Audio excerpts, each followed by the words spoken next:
Our next video, from the Ashmolean Museum, Oxford, examines the Athenian stone inscription on display in the Greek World Gallery. This is a marble stele inscribed with a decree of the assembly, or ecclesia, the chief decision-making body of classical Athens, which all adult male Athenian citizens could attend. We think it was set up around 385 BC. It awards honours to Straton, king of the Phoenician city of Sidon. The layout of the letters is very striking, isn't it? Yes. As is usual in ancient Greek inscriptions, there are no spaces between words, and the letters are laid out in a grid pattern called stoichedon. This means that words and syllables are often split by line breaks in unusual ways. But is that a paragraph break about 3/4 of the way down?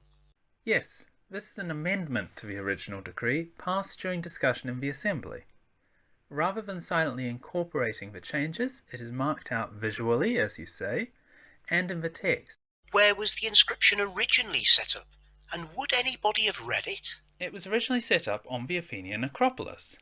This was the most common place for decrees to be set up at Athens. There were hundreds of inscriptions on the Acropolis, so finding this particular decree might have been a challenge.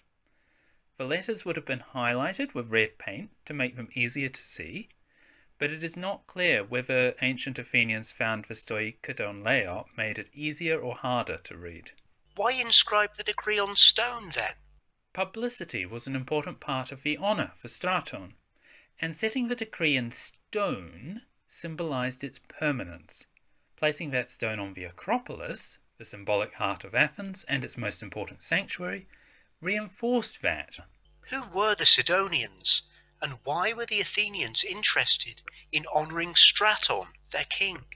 Sidon was one of the main city-states of the Phoenicians, a people who spoke a language closely related to Hebrew.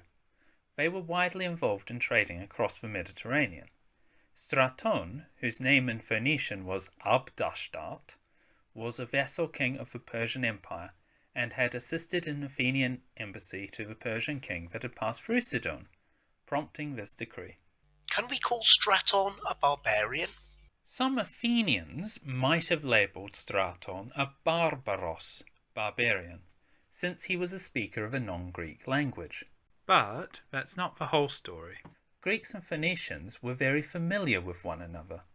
The Greek alphabet had originally been borrowed from the Phoenicians during the Archaic period. Straton was famously interested in Greek culture. The sarcophagi for the Sidonian kings, like this sarcophagus of the Mourning Woman now in Istanbul Museum, were made by Sidonian craftsmen, but skillfully employed and developed styles and motifs from Greek sculpture.